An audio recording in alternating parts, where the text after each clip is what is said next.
บิ่งเด้อไปซอกนอขึ้นทางแบบนี้ขึ้นเด้อได้เมื่อยเด้อขึ้นผัว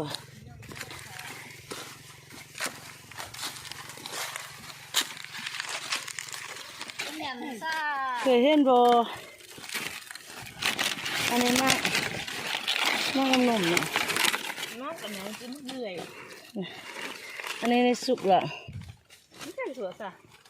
สุกแล้วเนี่ยถ้าจีบัวก็กินนี่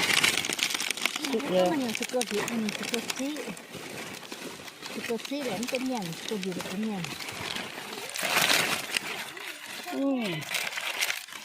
แซ่บอยู่ส้มหวานเป็นอย่างจะออกคือมันพูดไหนน่ะมาฮับพี่เลยมากนี่นะมาตำขี้ดินนี่อันนี้นี่ใบใหญ่เนาะเป็นนี่มาเด้อเข้าปลาสองนอเด้อเนี่ยมีหลายคนอยู่5 คนมาสอบเบิ่งได้พอคาบพอยำหน้าเด้อเนี่ยเดือน12เด้อ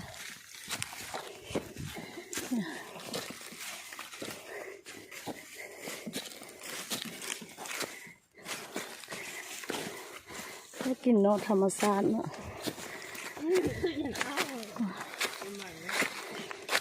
โอ้ยเมื่อยเลยฮอดละเด้อฮอดบอลปลาเราละ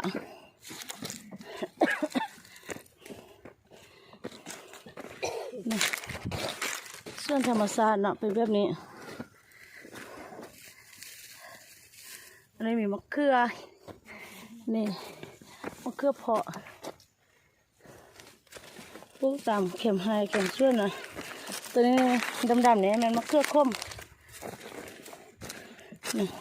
น่าแน่จั่วน้องก็เป็นอย่างน่ะนี่ยังจะยิ้มกันอยู่ก็เรียกว่าหลังว่ะ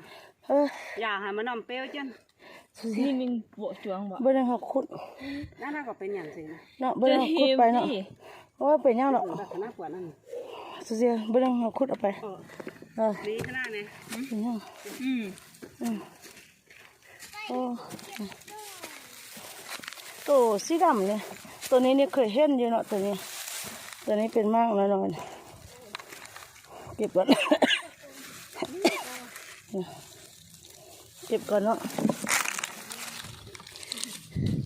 ของไผ่ปูเนาะแต่ว่า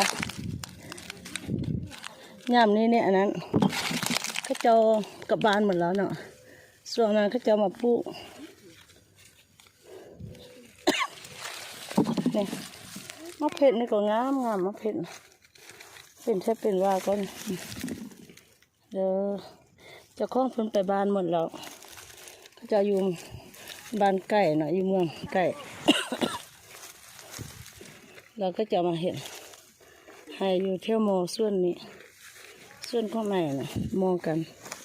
หูอยู่ทุกข้องหูอยู่แต่ว่าดอกโคตรงามเลยตัวนี้เนี่ยเด็กข้อไปปุ๊อันนี้เนี่ยเป็นมากก่อนเนี่ยมันก็คือเป็นดอกก่อนเนาะนี่มันเป็นมากแบบนี้ตัวนี้เนี่ยไม่เคยเห็นเลยเฮ้ยงามเนาะนี่ไม่เคยเห็นเนาะในได้บริเวณกับข้อขุดเอาไปปลูกกันที่ไปหาซาก่อนนี่ไม่เคยเห็นเลยเนี่ยตั้งแต่เกิดมาไม่เคยเห็น5 เห็นในครั้งเดียวนี่แหละนี่อันนี้นี่เป็นมากเนาะเนี่ยมากเป็นอย่างนี้หุ้มไว้เก็บก่อนจะคล้องเป็นประโยชน์อันนี้เก็บก่อนกันใช่ว่าหาบุเก็บเดี๋ยวนั้นก็จะเก็บเนาะโอ้ยโคตรงามเลยโอเคแล้วอันนี้นี่มันเป็นอย่างนี้เลยมันหุ้มไว้แบบนี้เนาะอันนี้จะเป็นค้อนเหมือนบ้านลำล่างเนาะเดี๋ยวนี้หุ้มไว้เป็นอย่างนี้โอ้สะอ่อนขนาดเลยโคตรเก็บว่าใบนี่ก็เป็นกินว่าสันใบนี่เขาจะเอาไปกับลาบกับย่างเนาะคั่วเนาะ ก็ยังเป็นกลิ่นเด้นี่กำลังเป็นบ้างเบิ่งวิยาเห็นดีนะ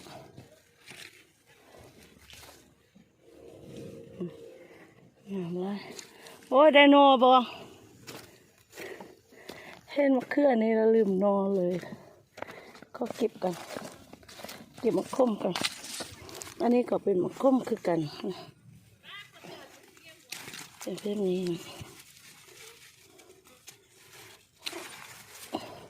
บ่ได้มาลูกปลาเราแบบนี้หลายปีแล้ว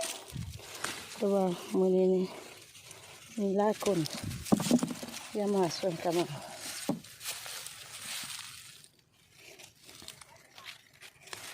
มากเลยคมแต่ว่าคมกว่าแซ่บด้วยนะคมอ่อนนะ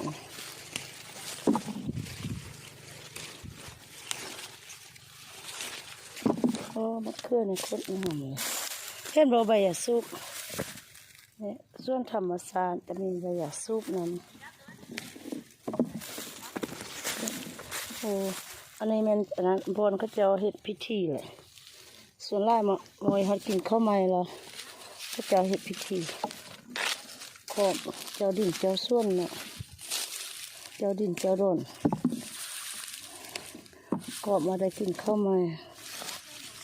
นั่งไล่ไก่เก็บเลย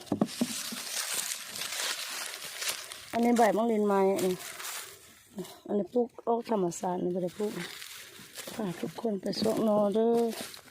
บนได้จะมีนอให้จ่าไปก่อนกวางไล่เพื่อนนี่ไล่คน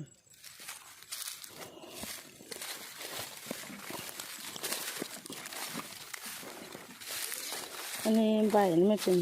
ส้มเลยส้มเนาะตัวนี้เนาะก็จะกินเป็นเมี่ยงเห็ดเมี่ยงกินเสร็จ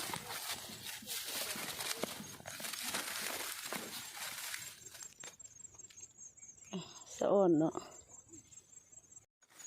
เห็นเลยเด้อนอเด้งามเนาะนอใหญ่เนาะได้กินอยู่เนี่ยงามเลยเนี่ยอันนี้ก็งามอันนี้ก็มีโอ้ยงามพี่เด้อได้นอไลเด้อเนี่ยอันนี้เป็นนอไลเด้อ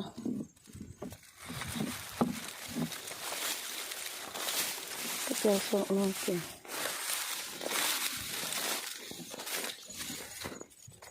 ส่งไป5 โมงกันอันนี้ก็เห็นแล้วเนาะก็ได้กินเลยได้ไล่เลยโอ้อันนี้หัดหื่นเด้ออันนี้หัดหื่นตัวสีแดงเนาะสีแดงสีดำเป็นกำเลยแซ่บเลยเก็บไปเห็ดสุผักกินเก็บแล้วไล่เหนียวเนาะมันตัวนี้ตัวเก่าก็จะหักไปแล้ว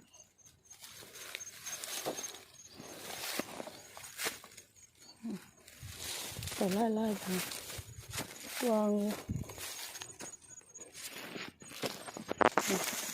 อันนี้ก็มีเนี่ยแต่ละ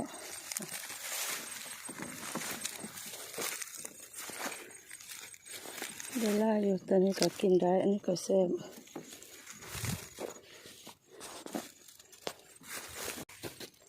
เด้อันนี้เห็นบ่กำลังออก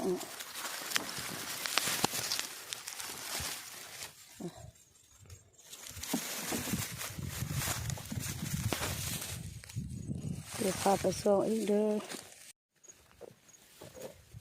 เนี่ยนอเดี๋ยวกันถ้าจะยังเห็นบนในหมาสกนออันนี้โมผ้าเนาะนี่เนาะเนี่ยอันนั้นมันส่วนอย่างข้างในเลยนั่นเนาะไม่ได้พาไปเบิ่งเนาะ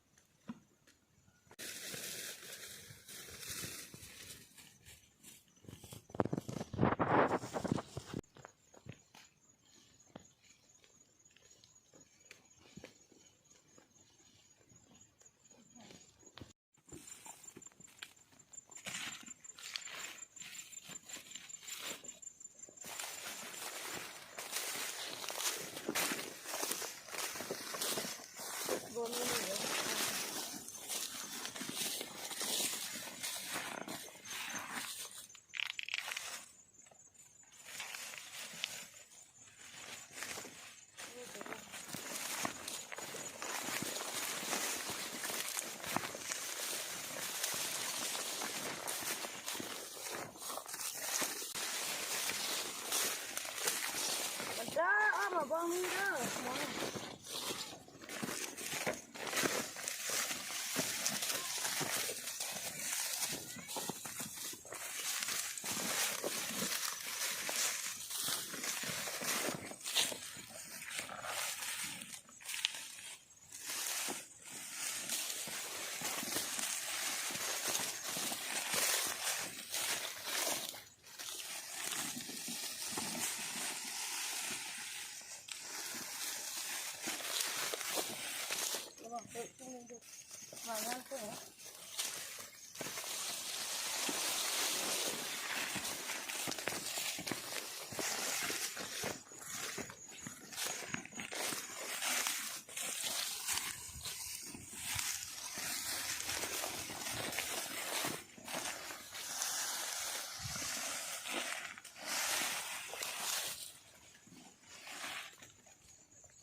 น้ำเปิดไว้ตะปูนี่แหละ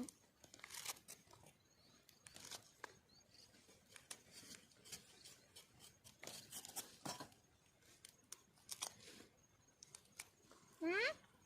ตายแล้วน่ะน้ำเปิดไว้ตะปูนี่แหละ em nói cho một cái cuộn gam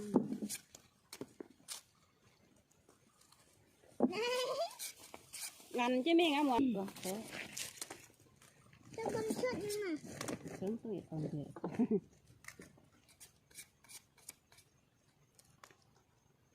น้ำเดี๋ยวตัวเสร็จ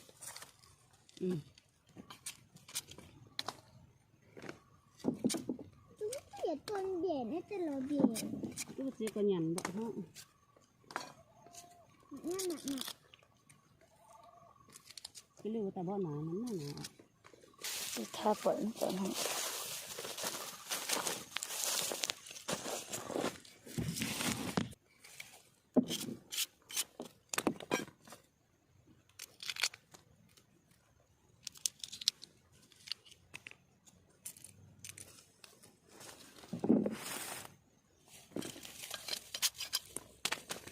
ทำอย่าง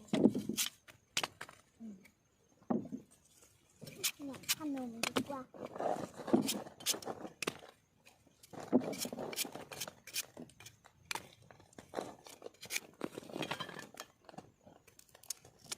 tao mẹ đón cái này thì buông là เด้ออยู่หมอผ้าเด้อเนี่ยอยู่หมอแขมส่วน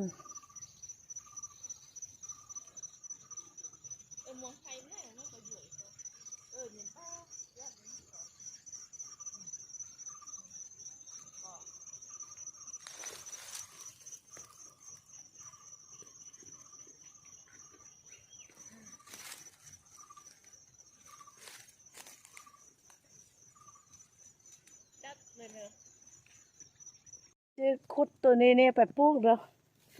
เอาเป็นยังไง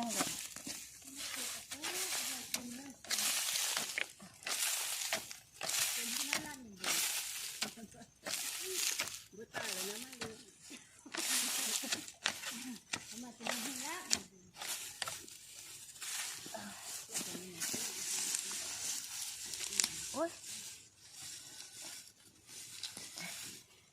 cái này năm xưa mình giang chứ mà เอาตัวนี้บ่ได้เป็นแซงว่ะ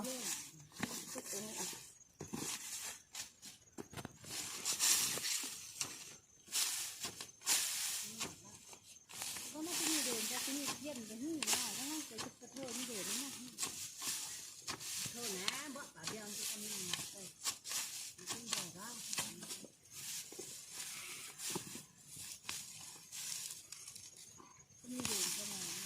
ได้แล้ว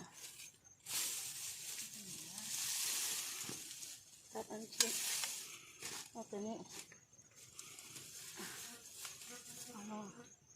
ได้ยังเด้อตัวมาพี่ละมันจุยคุกไปเนี่ย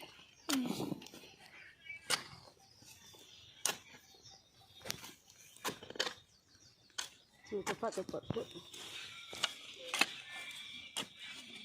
จุยก็ดีนะ